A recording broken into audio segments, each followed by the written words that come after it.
Good evening. I just wanted to go over the itinerary and travel information for your business trip.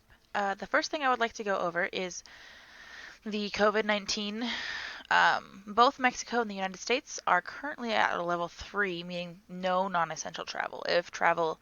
If it is necessary to travel, it is recommended to stay 16 feet distance away from other people as well as wearing a mask if you're in contact with anybody. It is also recommended to frequently wash your hands, carry hand sanitizer on you. Um, if you should fall ill while in Mexico, it would be very hard to get into the hospitals. They're having a shortage right now. And it would also be very hard to get back because you would have to be quarantined in Mexico before you came back to the United States, and your symptoms would have to be better. That would put you not coming back till after Christmas, and if it's even longer, you wouldn't even be here possibly until the new year was over. The risks are actually a lot higher than when I originally wrote this. Right now, a lot of the states have either gone back to almost lockdown, or Idaho is currently in stage 2. Um, Spokane, where you'd be flying out of, is more shut down. So I think that at this point in time, it would be very recommended to try and do a Zoom meeting rather than going face to face. I will still go over the trip itinerary just so that we cover all the bases, but it is highly recommended to not travel at this time. First, we're going to start with the itinerary. We just got to pull that up right here. I have it set out the days that you will fly when you arrive. Your days are pretty simple. You start with breakfast at 8 a.m. every day except for meeting days are at 6 a.m. I have a full body massage and some leisure activities to do. I have it set down for lunch at 12, either in your room or at the hotels that provided lunch only. There are a few that provide only lunch and not dinner. Also, I have set out your aerobic, and cardio exercise, as I know you like to do that every day. So you leave Saturday, November 28th. You would arrive in Mexico City by 5:30 p.m. You wouldn't have your meeting until Monday, so that way you would have all Sunday to prepare and kind of relax before your meeting. And then Tuesday through next Saturday is just your leisure time. You'll depart from Mexico City to Guadalajara on Saturday. It's only about an hour flight, a little over an hour.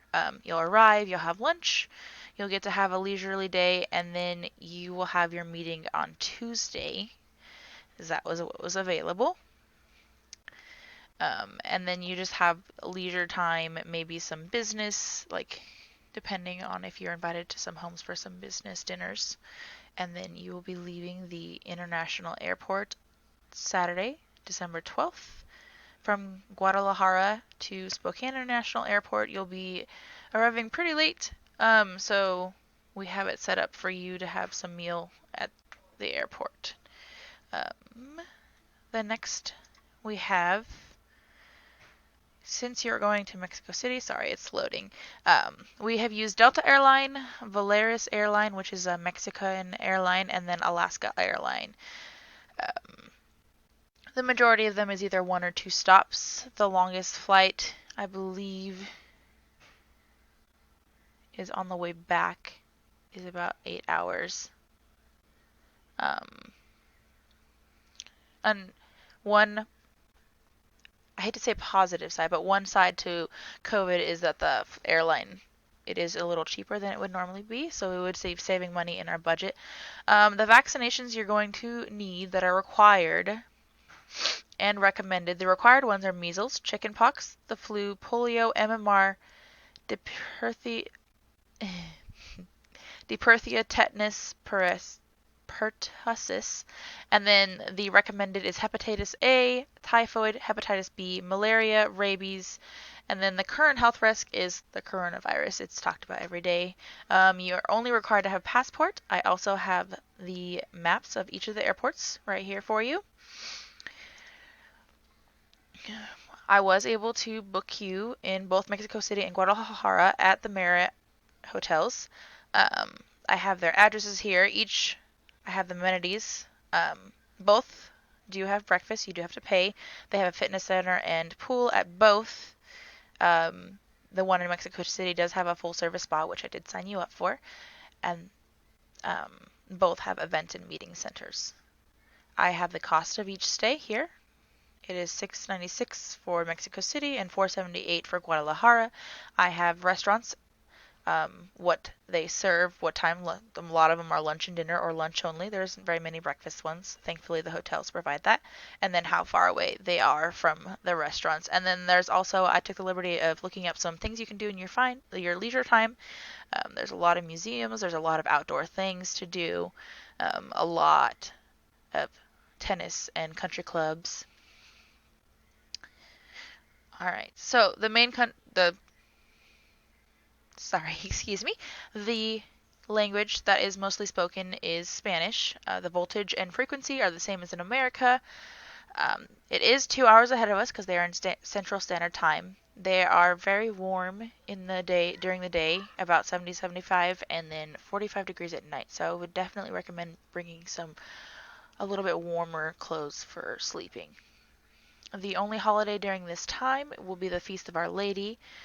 It celebrates the day that their Lady of Guadalupe appeared on the Tayapec Hill to the native San Juan Diego Calafatorzen. Forgive me if I mispronounced that. It's not a state holiday, however. Um, the currency is currently the Mexican peso, which is $47 to the U.S. is $47 or 47 cents, excuse me, to the Mexican peso. Um, a couple things to note for greeting and handling is do not address anyone by their first name unless you've been permission to do so. It is a lot of other cultures outside of the U.S. They are very formal when it comes to the names. Most countries actually that don't allow you to call them nicknames without them giving you their nickname. Use the title and their first surname.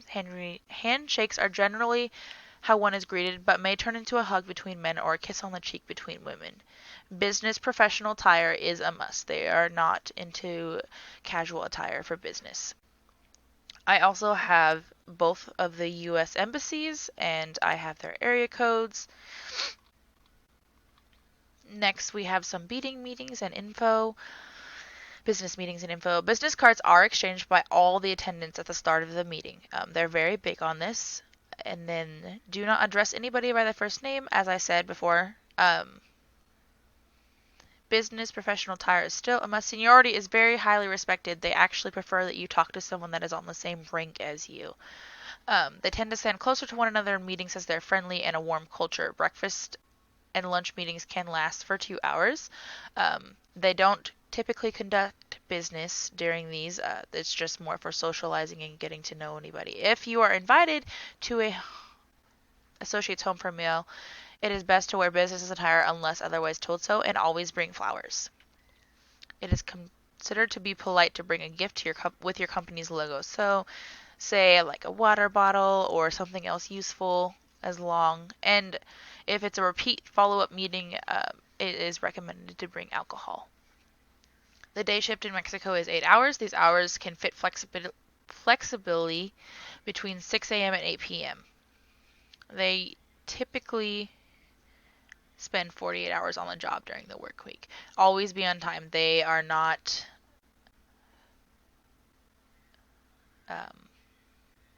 they do not appreciate tardiness at all. Do not put your hands in pockets is considered very rude. A direct eye contact in Mexico, however,